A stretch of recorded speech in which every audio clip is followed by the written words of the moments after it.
The sun hung low in the sky, casting an orange hue over the once placid waters of Lake Willow. It was a scorching summer day in June 2024, and a severe drought had taken its toll on the landscape. The banks of the lake, usually submerged and serene, were now cracked and parched, revealing the eerie truth hidden beneath the surface. Workers at the reservoir were conducting routine maintenance when the first hints of something unusual caught their eyes. As the muddy banks of the lake revealed more of their submerged secrets, an unsettling tension filled the air. A faded, rusted station wagon emerged from the depths, its once vibrant paint job now a ghostly reminder of the past. The workers exchanged uneasy glances, the weight of the moment settling heavily upon them. What lay beneath the surface was more than just a car. It was the beginning of a story steeped in tragedy and mystery. As the water continued to drain, revealing more of the vehicle, the workers could hardly believe their eyes. They called the authorities, and soon, a swarm of police vehicles and investigators descended upon the site. The atmosphere was thick with suspense as onlookers gathered, their whispers blending with the sound of distant sirens.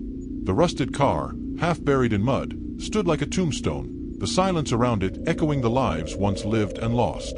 The lead investigator, Sheriff Dan Reynolds, approached the scene with a mix of anticipation and dread.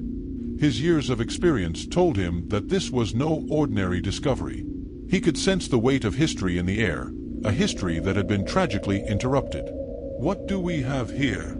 Reynolds asked, his voice low and steady, masking the turmoil that churned inside him.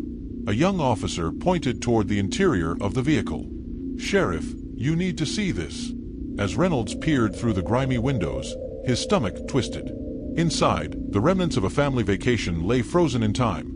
A tattered map sprawled across the front seat, a child's toy resting on the floor, and the unmistakable signs of decay.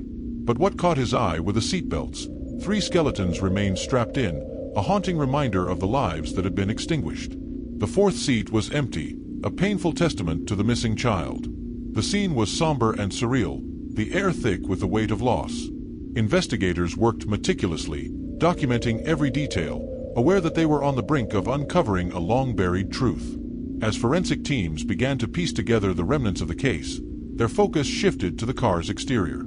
It was there, lodged in the crushed door, that they discovered a scrap of fabric. The fabric was small, but it would serve as the key to unlocking the mystery of the Thompsons' disappearance. In the summer of 1991, the Thompson family was filled with excitement for their annual vacation. Parents Mark and Linda had planned a scenic road trip through the mountains of Northern California, bringing along their 2 children, 12-year-old Emily and 10-year-old Jake. The family radiated warmth, their laughter echoing through the car as they navigated the winding roads. Mark, a devoted father and tireless worker, had saved for months to make this trip special. He worked at a local factory, putting in extra hours so he could afford the family's getaway.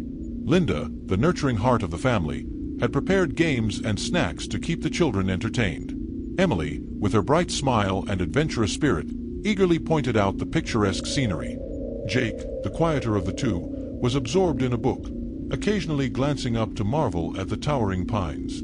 As they journeyed deeper into the mountains, the mood shifted when they picked up a teenage hitchhiker named Tom. He was charming and polite, with an easy smile that put the family at ease. The Thompsons welcomed him into their car, unaware of the darkness that would soon envelop their lives. The winding mountain road stretched before them, a ribbon of black asphalt framed by steep cliffs and dense forest. It was here, amidst the beauty of nature, that their lives would take a tragic turn. "Are we there yet?" Emily chirped from the back seat, her eyes wide with excitement.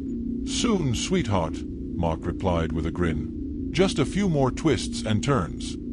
As they drove, the family shared stories and laughter, the sound of their joy cutting through the stillness of the mountains.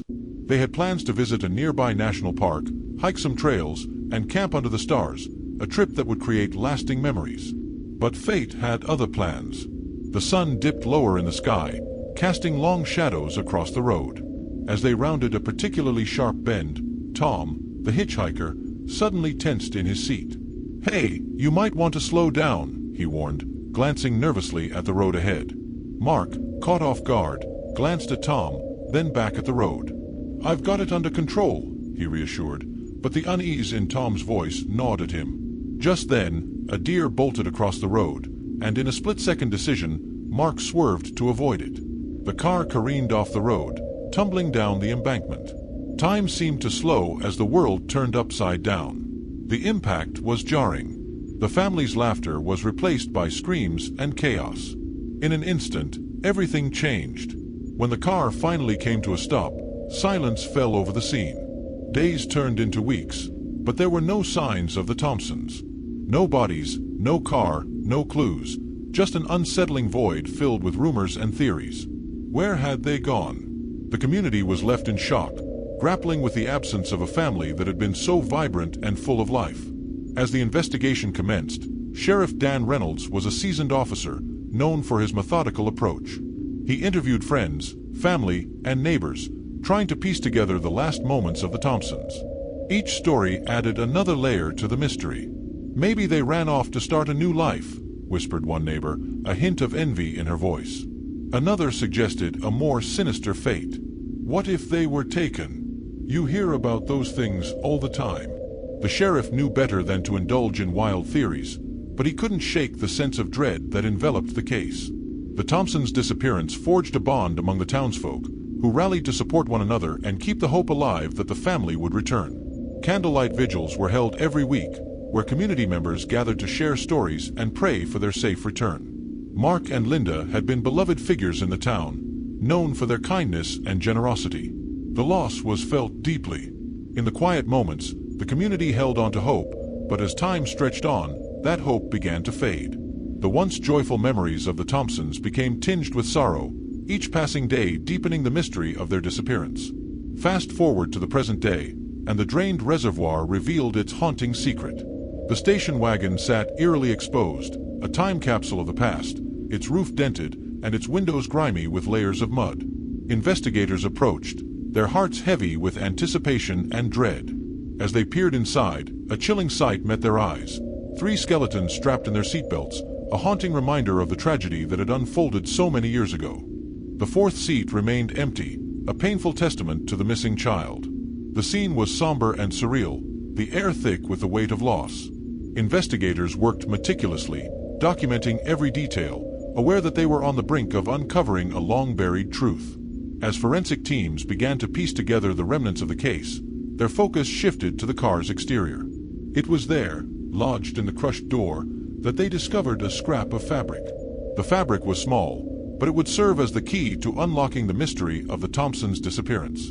News of the discovery spread like wildfire.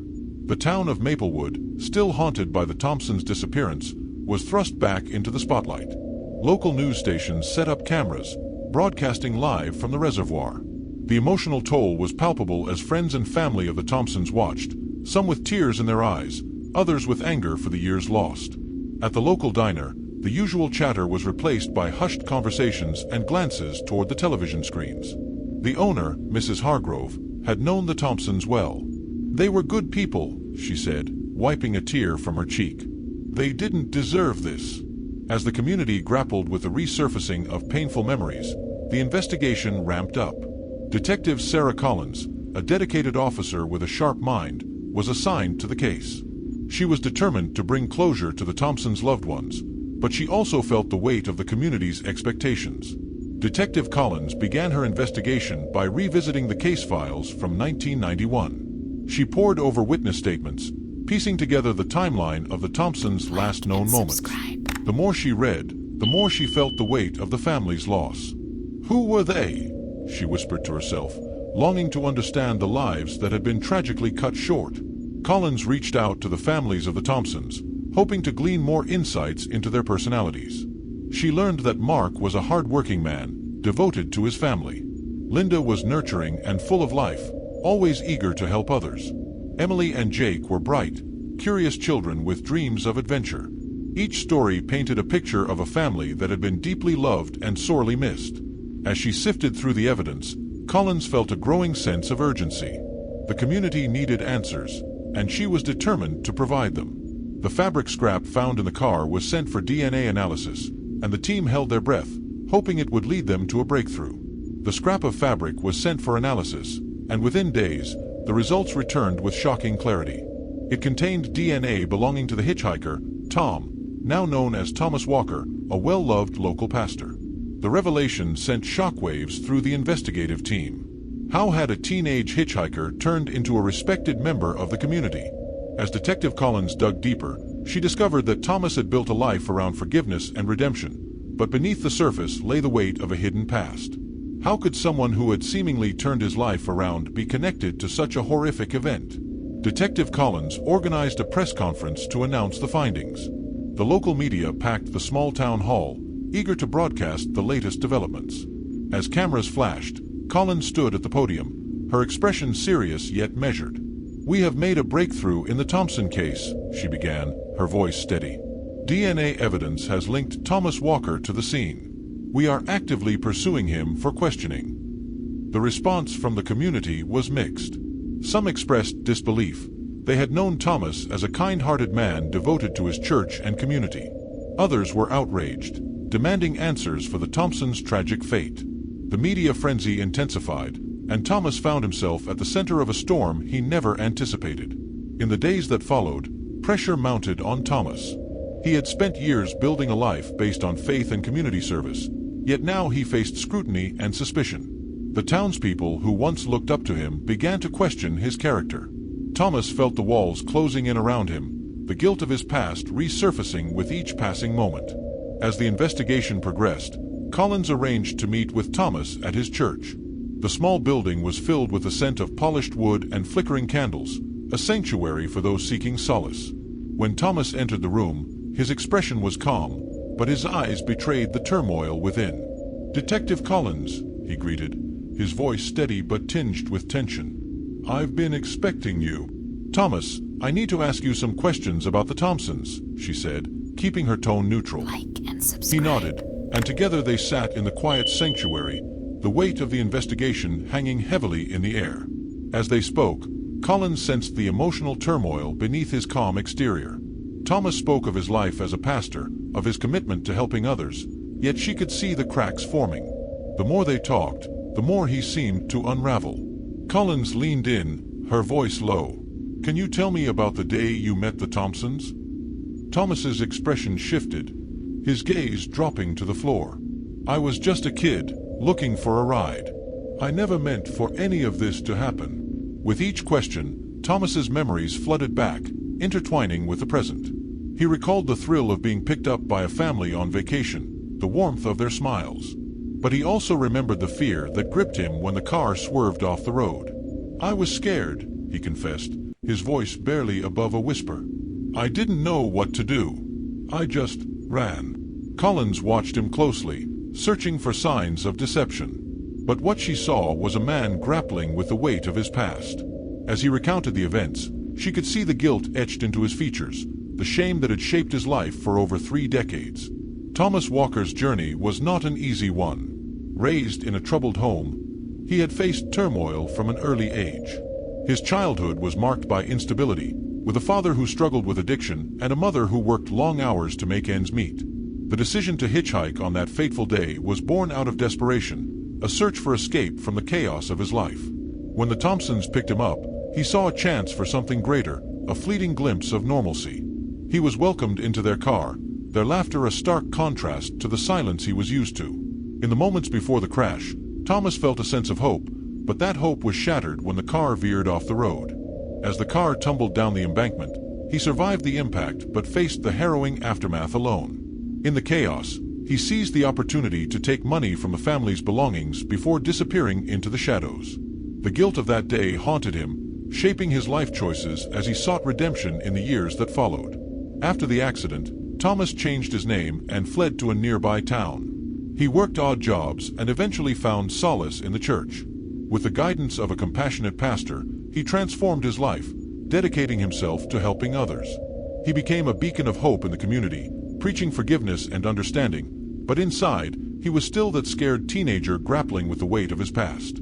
Thomas's journey toward redemption was not without its struggles.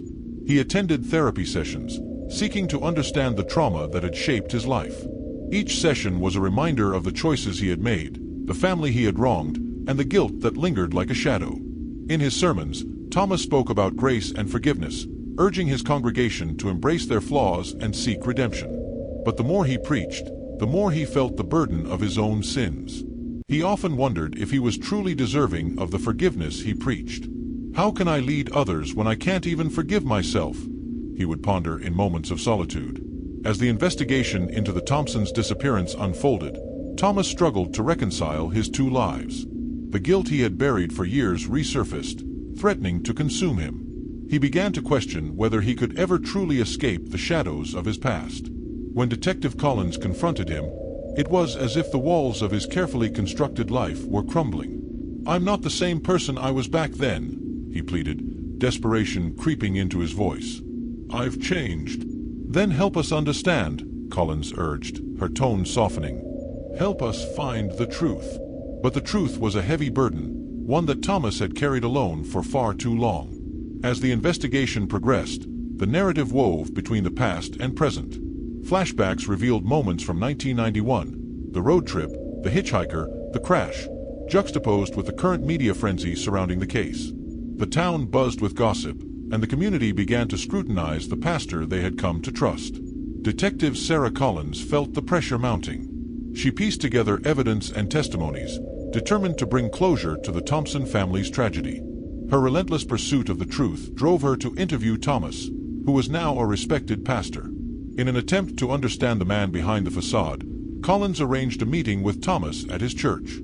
As she entered the dimly lit sanctuary, the smell of polished wood and burning candles filled the air. Thomas stood at the altar, his hands clasped in prayer. When he turned to face her, his eyes were filled with a mix of fear and defiance. "Detective Collins," he greeted, his voice steady but tinged with tension. "I've been expecting you." "Thomas, I need to ask you some questions about the Thompsons," she said, keeping her tone neutral. He nodded, the weight of her words hanging heavily between them. As they talked, Collins sensed the emotional turmoil beneath his calm exterior. Thomas spoke of his life as a pastor, of his commitment to helping others, yet she could see the cracks forming. The more they spoke, the more he seemed to unravel. With each question, Thomas's memories flooded back, intertwining with the present. He recalled the thrill of being picked up by a family on vacation, the warmth of their smiles. But he also remembered the fear that gripped him when the car swerved off the road. "I was scared," he confessed, his voice barely above a whisper. "I didn't know what to do. I just ran." Collins watched him closely, searching for signs of deception. But what she saw was a man grappling with the weight of his past. As he recounted the events, she could see the guilt etched into his features, the shame that had shaped his life for over 3 decades. The detective realized that the case was not just about uncovering the truth behind the Thompsons' disappearance. It was also about understanding Thomas's transformation from a scared teenager to a man of faith. She needed to find a way to bridge the gap between their stories, to see how the past had influenced the present. As she continued her investigation, Collins dug into Thomas's life before he became a pastor. She discovered he had been a troubled youth, living in a broken home, struggling with his identity. As the media frenzy escalated, the town of Maplewood found itself divided. Some rallied around Thomas, believing in his innocence, while others questioned his integrity.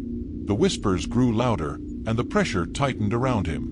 Detective Collins observed the changes in Thomas, his demeanor shifting from composed to anxious, his sermons tinged with a desperation that hadn't been there before. The detective continued her investigation, digging into Thomas's past. She uncovered records of his upbringing, the struggles he faced, and the choices that led him to the Thompsons' car those many years ago. The more she learned, the more she saw the complexity of his character, the pain, the guilt, and the search for redemption. In the days following the press conference, the town was abuzz with speculation. Local news stations aired segments on Thomas Walker, focusing on his past and the shocking revelation of his connection to the Thompsons. Some residents defended him vehemently, while others expressed outrage. At the diner, where the community gathered, conversations turned heated. "He's a monster," one patron declared, slamming his fist on the table. "How can we trust him after what he did?" "He's changed," another countered. "He's been helping people for years. We can't judge him for something that happened when he was just a kid." Mrs. Hargrove, the diner owner, watched the arguments unfold with a heavy heart. "People make mistakes," she said quietly to herself, wiping down the counter. "We all deserve a chance to change." Meanwhile, the local church, once a sanctuary for Thomas, became a battleground of opinions. Congregants questioned whether they could still trust the man who had guided them through their darkest times. Pastor Bill, who had mentored Thomas, stood by him, insisting on his faith and redemption. Thomas is not defined by his past, he preached, his voice resonating with conviction. We all have the power to change. But as the community grappled with their divided loyalties, Detective Collins felt the pressure mounting. She had to uncover the truth, not just for the sake of justice, but for the sake of the town that had been living in uncertainty for too long.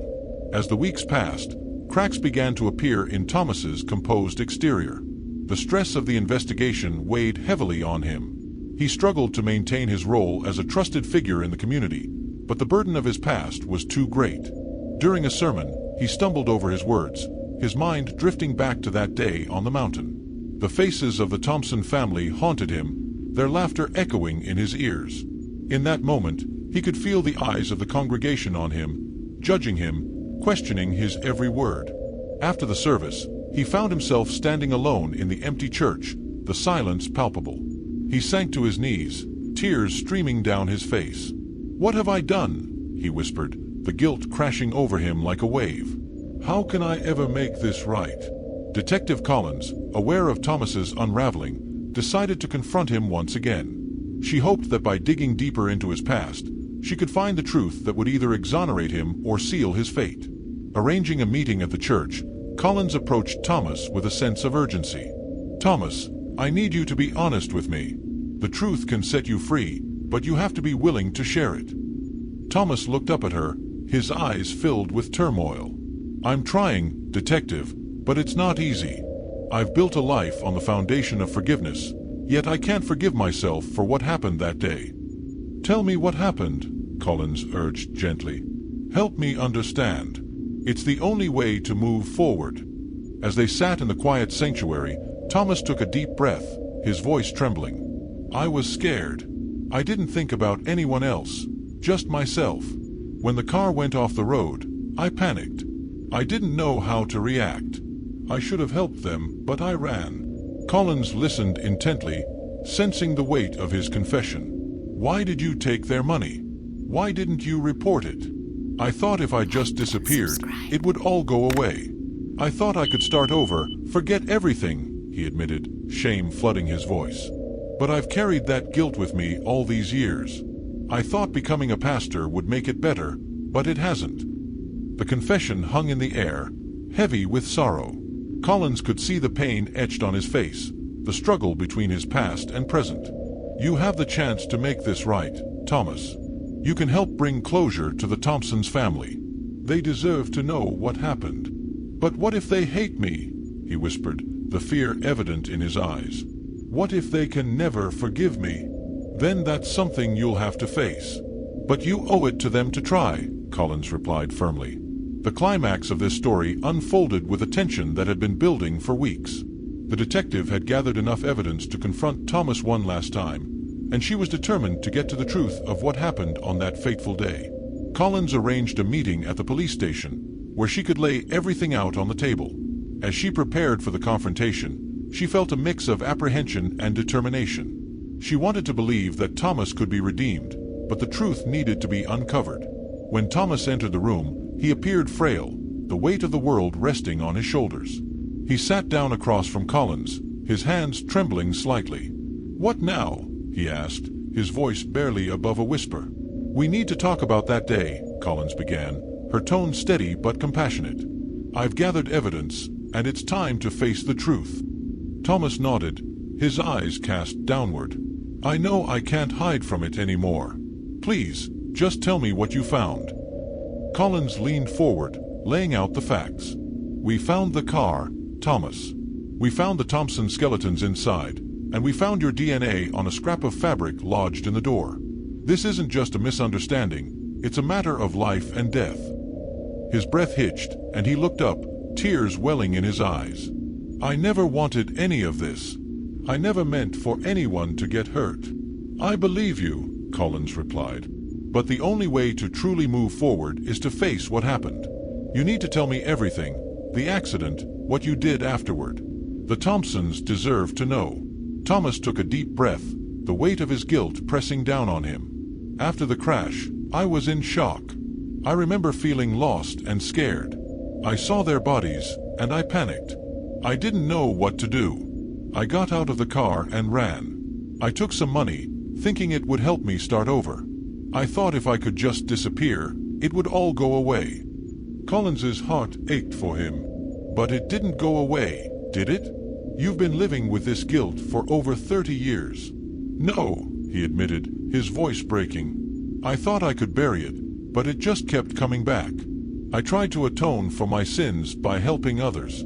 I thought if I did enough good, it would make up for what I did. Redemption doesn't come easy, Thomas, Collins said gently. But you have a chance to make it right. You need to go to the Thompson's family, face them, and tell them the truth. It's the only way to find peace. As the gravity of the situation settled in, Thomas felt a mix of fear and determination. I'll do it, he said finally, his voice steadying. I'll face them and tell them everything. I owe them that much. Collins nodded, relieved to see him taking that step. It won't be easy, but facing the truth is the first step toward healing. You can't change the past, but you can help bring closure to their family. In the days that followed, Thomas prepared for the confrontation. With Collins by his side, they arranged a meeting with the Thompson family. It was a difficult decision, but one that was necessary for both Thomas and the Thompsons to find closure. The day of the meeting arrived, and the tension in the air was palpable. Thomas stood outside the Thompson family home, his heart racing. The house looked the same as it had all those years ago, shrouded in memories, laughter, and love. He could almost hear the echoes of the family he had wronged. As Detective Collins approached, she placed a reassuring hand on his shoulder. "You're doing the right thing," she said softly. "They deserve to hear your truth." Thomas nodded, steeling himself for the emotional confrontation ahead. Taking a deep breath, he knocked on the door. The sound echoed in the stillness, each second stretching into eternity. When the door opened, Mark Thompson's sister, Sarah, stood before him, her eyes widening in shock. "You," she breathed, recognition dawning. "You're the hitchhiker." "Sarah," Thomas said, his voice trembling. "I'm so sorry. I came to tell you the truth about what happened to your family." Tears filled Sarah's eyes as she stepped aside, allowing him to enter. The living room was filled with family members, Mark's parents, Linda's sister, and a few close friends. They all looked at Thomas with a mix of disbelief and anger. "Why are you here?" Sarah demanded, her voice shaking. "Do you have any idea what we've been through?" "I know," Thomas replied, his heart racing. "And I'm here to take responsibility. I was with your family that day, and I ran away. I should have helped them, but I was scared. I took their money and disappeared." The room fell silent, the weight of his confession hanging in the air. "Why didn't you come forward sooner?" one of the relatives asked, his voice laced with anger. "You've had 30 years to tell us the truth." "I thought I could escape my past," Thomas admitted, tears streaming down his face. "But it never left me. I've carried this guilt for so long, and I can't run from it anymore. I came to apologize and to help you find closure." Sarah's expression softened slightly, but the hurt in her eyes remained. "Do you have any idea what it's been like for us? We never got to say goodbye." "I know," Thomas said, his voice breaking. "I'm so sorry.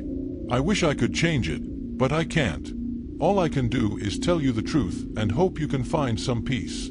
After a long pause, Sarah stepped forward, her voice trembling. "We've all suffered. But hearing this, it doesn't change what happened." "No, it doesn't," Thomas replied. "But I hope it can help you heal. I want you to know that I've spent my life trying to make up for my mistakes. I became a pastor to help others, but that doesn't erase what I did to your family." The room was silent as family members exchanged glances, emotions swirling between them. Finally, Mark's father spoke up, his voice shaky but determined. "It's going to take time to process this. But thank you for coming forward. We need to think about what you've said." As Thomas left the Thompson home, he felt a mix of relief and sorrow. He had taken a significant step toward redemption, but he also understood the weight of the pain he had caused. The confrontation had been cathartic yet heartbreaking, a reminder of the past he could never escape. In the weeks that followed, the community of Maplewood began to reconcile the past with the present. News of Thomas's confession and the truth behind the Thompsons' disappearance spread throughout the town, prompting conversations about forgiveness and redemption. Detective Collins continued to support the Thompson family as they navigated their emotions. In her heart, she believed that healing was possible, but it would take time. The town had lived with the absence of the Thompsons for over 3 decades. Their lives had been a wound that had never fully healed. The local church held a memorial service for the Thompsons, a bittersweet gathering that brought closure to a tragedy that had haunted them for years. As people shared memories of the family, laughter intertwined with tears, a testament to the lives they had touched. Thomas stood at the back of the church, watching as the community came together to honor the Thompsons. He felt a wave of gratitude and sorrow wash over him. While he could never change the past, he realized that seeking forgiveness was the first step toward healing. In the months that followed, Thomas continued to work in the community, using his experience to help others grappling with their own pain. He spoke openly about his past, sharing his story as a cautionary tale of the consequences of fear and guilt. As the seasons changed, so did the town of Maplewood. The Thompsons' memory remained, but the community began to heal. Conversations about forgiveness became more frequent, and people learned to embrace their flaws and seek redemption. In the final moments of this journey, Detective Collins reflected on the complex nature of human behavior, the choices we make, and their lasting impact on others. The truth had surfaced, but it was only the beginning of the healing process for the Thompson family and for Thomas. As she looked out over Lake Willow, now calm and serene, she thought about the secrets that lay beneath its surface. Sometimes, it takes the draining of a reservoir to reveal what has long been submerged. The story of the Thompsons was one of loss, but it was also one of hope, a reminder that even in the darkest moments, there is the possibility for redemption and forgiveness. If you love this crime story, please like, subscribe, and comment. You can also share to friends and family so they learn.